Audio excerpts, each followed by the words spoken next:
Hello, good morning, and this is Miriam, and good morning ho sa ating lahat.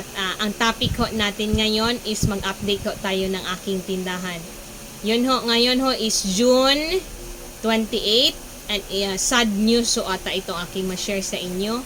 Kasi ang tindahan ko ho, may nagsabi kanina sa akin, bago lang ho talaga. And then, kasi may ginagawang building dito sa loob sa Notre Dame College ito ha, building itong parang isang compound palibot din ito Centro Mall. Kung napanood nyo ho yung aking pinakaunang palabas video, yung puhunan, yung sabi ko na binigyan lang ako ng 2 years dito sa dito sa store kasi wala pang hindi pa nila gamitin. And then kanina ho, yung isang heads dyan, hindi ko na sabihin yung name kasi na-marites niya lang daw, pero yung heads na yun is powerful, ilagay natin na ganyan, parang ganun ha. So sinabihan niya na ako, na tinanong niya ako na parang extension ba daw itong aking hindi kasali sa Centrum 1. Ang sabi ko, sir, yes sir, and then sabi niya parang makuha kasi may ayusin, may lagyan sila na building dyan sa harapan, kunin yung puno na malaki dyan, putulin, and then yung ito siya is kuhanin, gawing building ng ano yung sabi na humanities, ano yun basta mga ganon, HRM, yun HRM, malayo yung aking pana, HRM na building, so additional kwan. So, 2 story dito sa akin na area. Ito daw is madamay yung aking tindahan hanggang doon sa gate ng boys.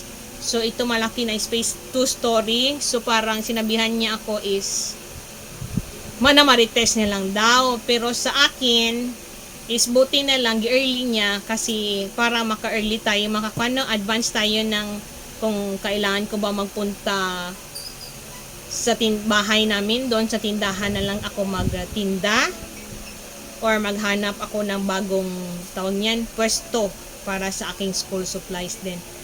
Kasi ho, pag siya nagsabi, kasi kung sinabi niya na kasi na so meaning parang galing siya ng meeting, so yun, biglang nanghina ako. Sige lang, kasi ang kwan pa ngayon is mag 6 years ho ako sa August. Tapos ang contract ko every 2 years. So 6 years, mag-end ang contract ko.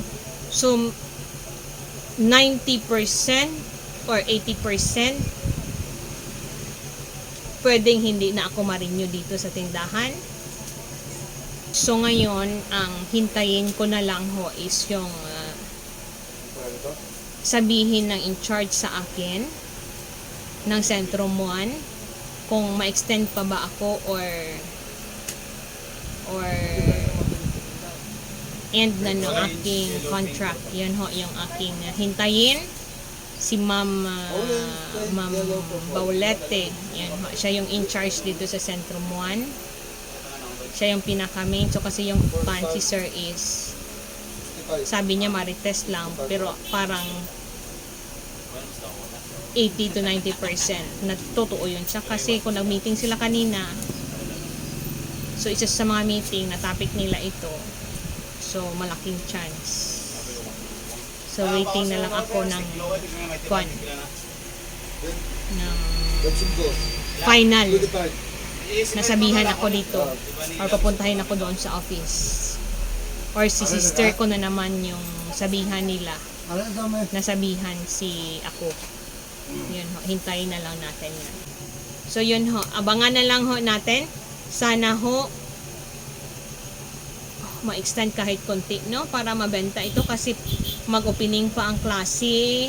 So kung opening ang klase is August sa private, sa public is last week ng July. So, sana mabenta yung aking mga notebook. Kasi madami ho akong in-order din na notebook para ready para sa opening ng klase. And then madami rin ho akong bayarin kasi malaki yung aking kinuha na mga notebook, no. So yun ho, sana ma-extend ako kahit hanggang September or October lang yung ating extension, no. Para hindi ako mag-order, mabayaran ko lang yung aking mga bayarin. Very sad. Hay. So yan ha, kung in case magkuha na lang ako, mag-update ako sa inyo kung mag-sari-sari store ako, din ilagay ko siguro doon sa tindahan namin. Pero yung pinagawan man ng kapatid, nakita nyo yung aking video, yung last na video na parang may caroling ng aking mga pamangkin, yun doon ako i-kuan ko lang ha, i-flash ko yung para panood nyo kung doon ba ako stay, magbenta na lang ng mga sari-sari store pa din. Tinlagyan natin ng konting school supplies or maghanap ako ng tindahan na bago, no. Sana malapit din sa school, pero parang mas mahal. Mahirap makahanap kasi parang mas mahal na ngayon ang mga mga renta. So i-check ko lang ho, yun lang ho yung aking ma-share. Ipakita ko mamaya sa inyo yung aking yung gilid ha, yung putulin nila yung malaking puno, din yung area na space. Mamayang hapon ko lang i-check lang natin ha, ipakita ko lang dito sa inyo. Yun lang ho. Parang hindi ko lubos maisip no na ngayon, parang masakit. Yun ho, pero sige, okay lang. Yun lang ho. Thank you. Kasunod naman, diyan ang puno from Dirio nga gate. So ito na lang open na gate, and the rest ito siya tindahan, second floor hanggang doon sa Spinky kay dinner merchandise. Wala man. Ayan. So yan, malaki second floor gawing HRM, no, na building. Sus, Diyos ko sana. Oh, ayan, nag-parkingan, no parking yung space. Yung amin tindahan, oh, yan. So hanggang doon, so ito na ginaayos na. So ito, ayan,